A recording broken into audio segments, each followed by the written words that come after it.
চিংড়ি মাছ দিয়ে তো অনেক কিছু রেসিপি হয়, এঁচোড় চিংড়ি, পটল চিংড়ি, চিংড়ি মাছের মালাইকারি সবই দেখানো হয়ে গেছে। আজকে আলু দিয়ে একটা সিম্পলি চিংড়ি মাছের রসা বানিয়ে দেখাবো, যেটা কিন্তু মাংসকেও হার মানাবে। চলো কি করে বানালাম শেয়ার করি। নুন হলুদ মাখিয়ে রেখে চিংড়ি মাছটাকে তেলে হালকা করে ভেজে তুলে নেব। ওই তেলের মধ্যে আরও কিছুটা তেল দিয়ে জিরে শুকনো লঙ্কা ফোড়ন দিয়ে ডুমো করে কেটে রাখা আলুগুলো দিয়ে ভালো করে ভেজে নিয়ে কিছুটা পরিমাণ পেঁয়াজ কুচি দিয়ে লাল লাল করে ভেজে নেব।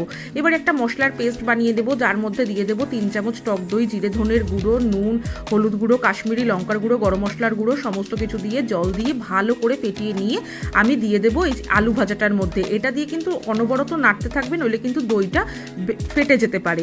তারপরে দিয়ে দেবো এই যে চিংড়ি মাছগুলো ভেজে রেখেছিলাম, সেই চিংড়ি মাছ আর কিছুটা পরিমাণে আদা আর রসুন বাটা। আদা রসুন বাটাটা তেলের ওপরেও দিতে পারো, তবে আমি ভুলে গেছিলাম বলে পরে দিয়েছি, তাতেও খারাপ হয়নি।